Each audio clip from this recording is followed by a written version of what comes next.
Imagine one Saturday or Sunday morning waking up in an unfamiliar bed. You can't remember what happened the night before, and with the help of your friends, you're able to piece together what happened. You realize that you were raped, and you're scared and unsure what to do. This is a common theme in far too many college campuses.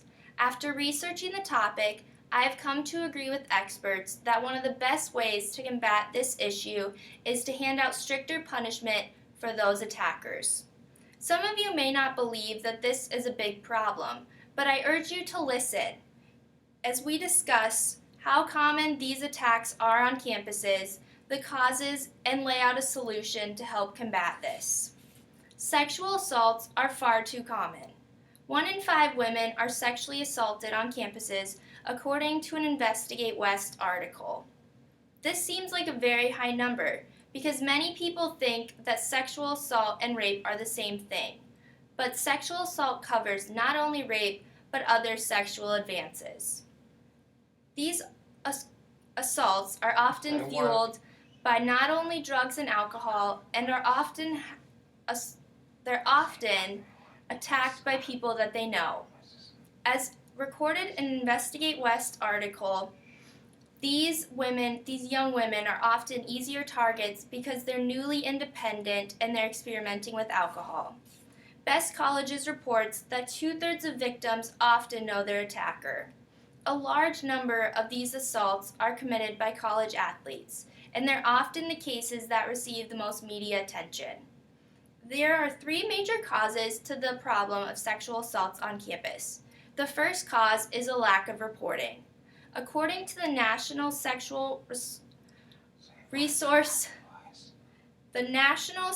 Violence Resource Center, 90% of these assaults are not reported to the school. According to the National Institute of Justice, these aren't reported for various reasons, and these reasons include not thinking that their assault was serious enough, not believing it was a crime, they don't remember what happened, they believed what happened was their fault, or they believe that reporting it will cause more harm than good. The second cause is lack of punishment. Often the attackers aren't forced to take ownership of their actions. According to a Huffington Post article, 30% of those who commit sexual assault and found guilty are expelled, and just under 50% are suspended. But the schools often don't disclose how they punish those found guilty of sexual assault. The third cause of this problem is lack of compliance with state and federal laws. Many women recently have filed Title IX complaints, claiming that by schools not preventing sexual assaults, it is not giving them an opportunity at equal education, which is a Title IX violation. According to the Hunting Ground documentary, many schools are underreporting their sexual assault statistics so that their campuses seem more safe, but actually the opposite may be true. When schools have higher numbers, they might actually be more safe because they've created a safer reporting environment. ISU is currently under investigation with Title IX for the mishandling of a sexual assault case that included one of their basketball players.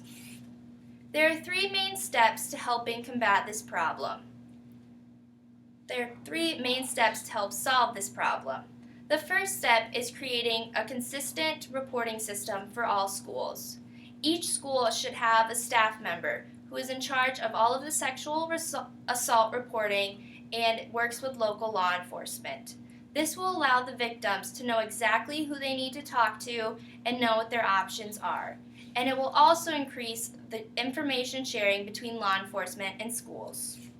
The second solution is fair trials to decide the fate of those who are accused. This will include having the judiciary panels that the school has make sure that they are trained properly on sexual assault incidents, and these judiciary panels that the schools have often ask inappropriate questions that have nothing to do with the sexual assault. Solution 3 is creating a consistent punishment system. These schools need to have more defined systems and more defined set of rules for the punishments that are written in their code of conduct. A first offense should warrant a suspension of 1 semester for those who are found guilty of sexual assault. A second offense should require expulsion for those found guilty. We often see expulsion and suspension for those who commit plagiarism, so why can't we have it for those who commit sexual assault? These ideas may seem too harsh, but what's actually harsh is what happens after a sexual assault for these women. In conclusion, after discussing how common sexual assaults are on college campuses, discussing its main causes, and giving a plan to solve these problems, it is clear that one of the best ways to solve this problem is by handing out stricter punishments. Many women, thousands of women, are victims of sexual assaults every year. My plan may seem like it's harsh, but I think that the victims will agree that a plan that is too harsh on the attackers is better because it will not let them be able to attack other women.